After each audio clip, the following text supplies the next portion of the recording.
Assalamualaikum warahmatullahi wabarakatuh. Apa kabar siswa kelas 8 SMP sekalian? Tentunya kita dalam keadaan sehat walafiat. Tetap jaga kesehatan agar tubuh kita selalu fit dalam belajar. Baiklah, selamat berjumpa kembali dengan saya, Musab Effendi, guru matematika SMP Angkasa Negeri Sastra Negara Bandung. Pada kesempatan ini saya akan membahas bab 2, koordinat kartesius dengan subpembahasan posisi garis terhadap sumbu koordinat. Baik, kita lanjutkan pada slide selanjutnya. Nah, perhatikan gambar grafik berikut ini.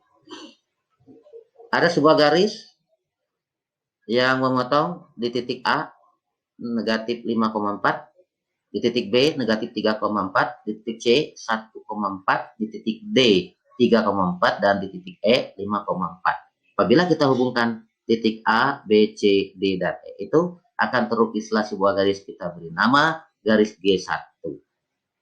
Ya, dan ternyata setelah kita lukis sejajar dengan sumbu X. Mengapa? Karena garis G1 ini memotong tegak lurus pada sumbu Y di 0,4. Selanjutnya berjarak sama 4 satuan. Apa artinya berjarak sama? Koordinat titik A terhadap garis pada sumbu X berjarak 4 satuan. Koordinat titik B juga 4 satuan. Koordinat titik C, D, dan E juga 4 satuan. Jadi berjarak yang sama. Baik, kita beralih pada garis selanjutnya. Ada koordinat titik P negatif 5, negatif 5, titik Q negatif 2, negatif 5, titik R 1, negatif 5, titik S 5, negatif 5. Apabila kita hubungkan titik P, Q, R, dan S ini akan terlukis sebuah garis, kita beri nama garis G1. Juga berjarak sama terhadap sumbu X, yaitu 5 satuan. Titik P berjarak 5 satuan, Q, R, S juga 5 satuan terhadap sumbu X, dan memotong tegak lurus pada sumbu Y di 0,5. Jadi garis G2 sejajar dengan sumbu X, garis G1 juga sejajar dengan sumbu X. Karena kedua-duanya sejajar dengan sumbu X, maka garis G1 dan garis G2 adalah sejajar. Ya, baik, kita beralih selanjutnya pada keterangannya, ya. Dua buah garis dikatakan sejajar jika kedua garis tersebut memiliki jarak yang selalu sama atau tetap tadi, ya. Nah, berjarak 4 satuan yang sama dan berjarak 5 satuan yang sama pada garis G2. Pada garis G1 berjarak 4 satuan sama.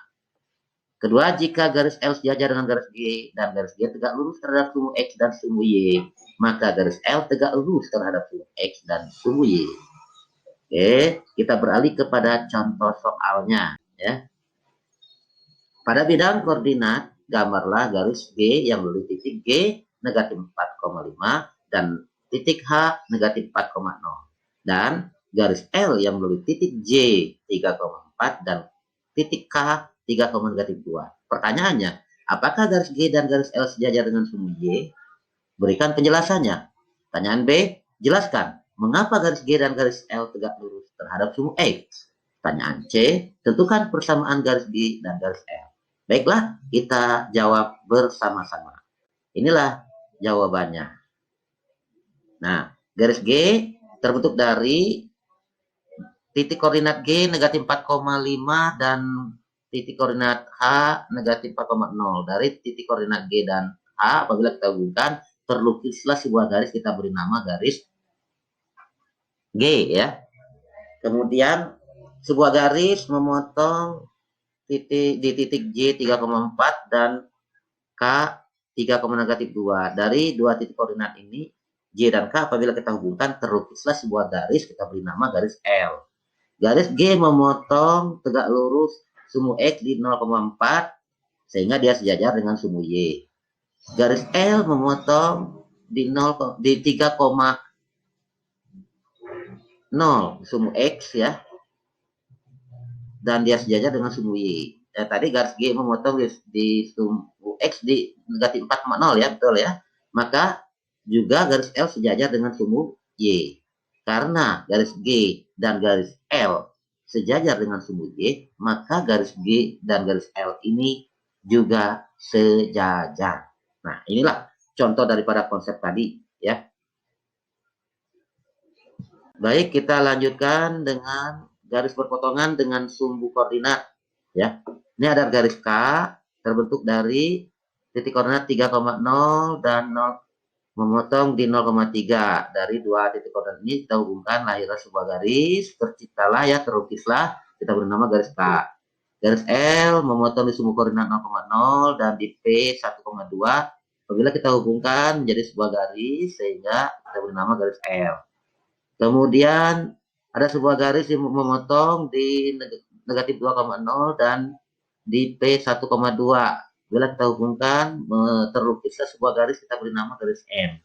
Ternyata garis K, L, M ini berpotongan pada satu titik koordinat di P 1,2. Gitu. Ya itulah garis berpotongan pada sumbu koordinat. Baik, kita perhatikan contohnya, keterangannya dulu ya. Ini keterangannya bisa dibaca di sini. Ini keterangan-keterangannya. Dengan demikian, kesimpulannya, jika suatu garis tidak sejajar dengan sumbu koordinat, maka garis G tersebut akan berpotongan dengan sumbu X maupun sumbu Y. Karena posisi garis dan sumbu koordinat terletak pada bidang datar yang sama.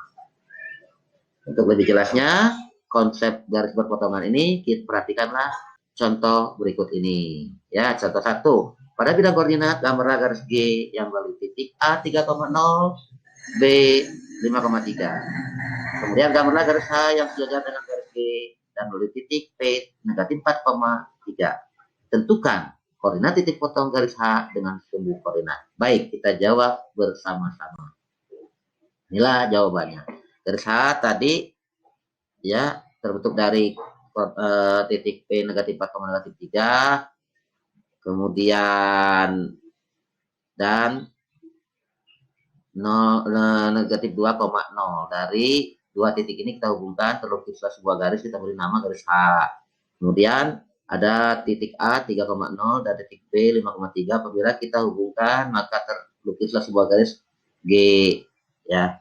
Nah, karena dua-duanya memotong pada garis X yang sama, maka garis G dan garis H adalah sejajar. Baiklah, kita beralih pada contoh selanjutnya. Contoh nomor 2. Pada bidang koordinat, gambarlah garis yang melalui pasangan titik berikut. Kemudian tentukan hubungannya terhadap sumbu X dan sumbu Y. Nah, ini ya. Jadi kita langsung kepada jawabannya. Ini adalah sebagai berikut. Garis K tadi terbentuk dari titik A negatif 4,-2 dan titik B negatif 2,2. Apabila kita hubungkan titik A dan B, terlukislah sebuah garis, kita beri nama garis K. Kemudian ada titik E 1,3 dan titik F 6,-2. Apabila kita hubungkan titik E dan titik F ini, terlukis sebuah garis, kita beri nama garis M. Ternyata dia berpotongan di satu titik, yaitu 0,4 pada sumbu X. Kemudian garis L ini terbentuk dari titik C negatif 3,-4 dan titik D 5,-4. Apabila kita hubungkan titik C dan D terbentuk sebuah garis, kita beri nama garis L, dan ternyata sejajar dengan sumbu X. Itulah jawaban daripada pertanyaan tadi. Baik, pertanyaan nomor 2 ya. Sekarang kesimpulannya yang terakhir, yaitu, nah, bisa dibaca di sini, jika tidak sejajar apabila ini. Nah, silakan dapat kalian tonton sehingga sukses untuk kalian. Demikian yang dapat saya sampaikan. Wassalamualaikum warahmatullahi wabarakatuh.